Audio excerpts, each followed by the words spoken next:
Hey folks, it's Marvin Cash, the host of The Articulate Fly, and we're back with another Matt the Hatch with Matt Green. How you doing, Matt?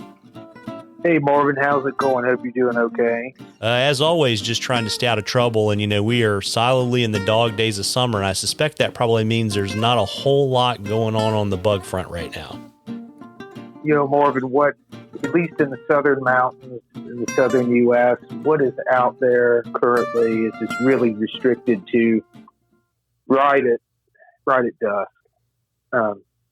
right at nightfall, and it's just kind of pitiful out there, to be frank, because we've had flooding here in the southern Appalachians, and before that, we were in some locations we're dealing with some drought conditions and some hot weather, and I'm afraid it's hot out there today. We may be going back into that kind of pattern after the rains stop, and unless we get another tropical system or two that comes through. But really looking at some little blue-winged olives, some beaded mayflies, some little cahills, which are the stenos, stenocron mayflies. There's some assorted caddis and still some stoneflies around. Still some Isonychia around. The Isonychia, those are the slate drakes. Still seeing some of those.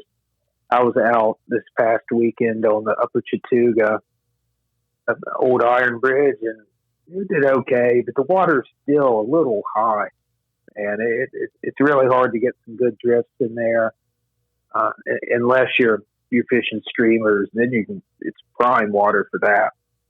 And fish some of those a little bit around the edges. But I think the fish are still, at least in the medium to larger sized rivers and streams, most of the fish are still up along the side of the riverbank, kind of getting out of the current.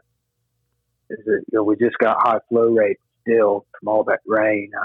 Parts of western North Carolina got 5 to 10 inches, and that doesn't help very many people when it comes to fishing or bugs. Bugs really will not emerge in flood conditions for high water. They'll wait until the water levels go back down. That has to do with the same reason the trout are along the sides of the riverbank. It's a protection mechanism. It's an innate genetic behavior to not emerge in these high flow conditions, at least here in the southeast U.S., because that'll either get you eaten or you might get killed if you're a bug. And they think the same way we do occasionally. And you wouldn't get out in the flood, neither would a bug.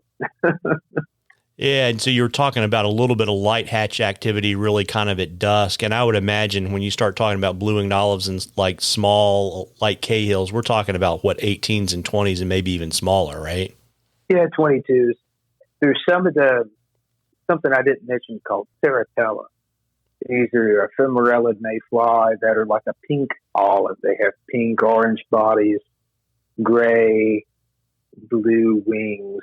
They're actually more closely related to the sulfur mayflies than they are the beaded, the true olive mayflies. They're within that family, Ephemerellidae. And they're emerging too right now. I saw a couple spinners on the water on the Chattooga laying eggs right at dusk, and you'll see some of those.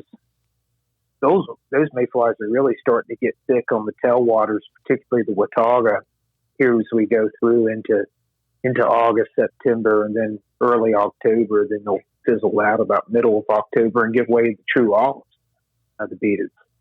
So those mayflies are going to be part of the diet and on the menu for many trout around the southeast right now.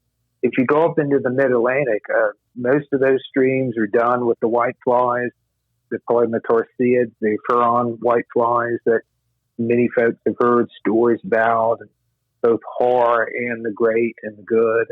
On the yellow breeches, they're pretty much done. I think many of those creeks are transitioning to the late summer hexagenia or hexagenia altrocaudata.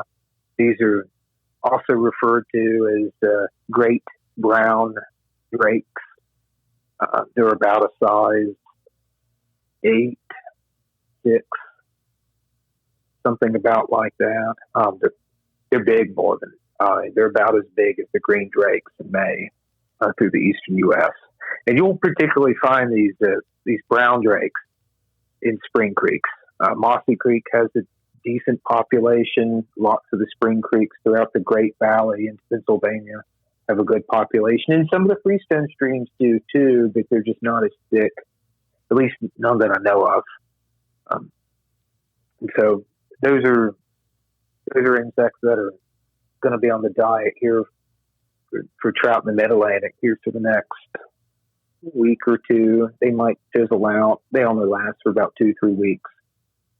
Yeah, and as we kind of start to, as our summer, we always get that kind of stretch of really hot weather, usually in August, early September. As things start to kind of cool off and we edge towards fall, what should folks be thinking about? Oh, folks should be thinking about October caddisflies, fall olives, maybe some Isonychia in the Mid-Atlantic as they start to really get going. Further up down the southeast, they peter off. In the Mid-Atlantic, they'll go strong through August and September, sometimes early October. And really, that's it. I mean, October caddisfly fishing in the thick should be around here, should be going around southeast here in just a couple of weeks. By the next time we can talk about October caddisflies. In the Mid-Atlantic, it may hold off another week or so, depending on the heat. It really depends on how hot it is.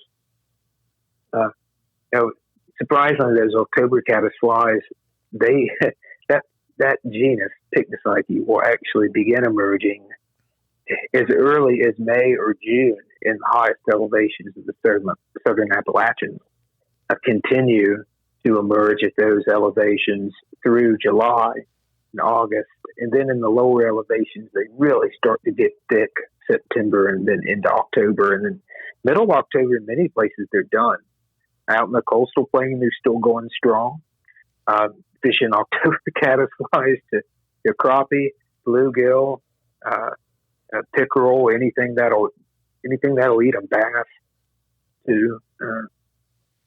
Yeah, because for folks that aren't familiar, I mean, it's a pretty good sized caddisfly. Oh, it's a 10 or a 12 or an 8, depending on the species.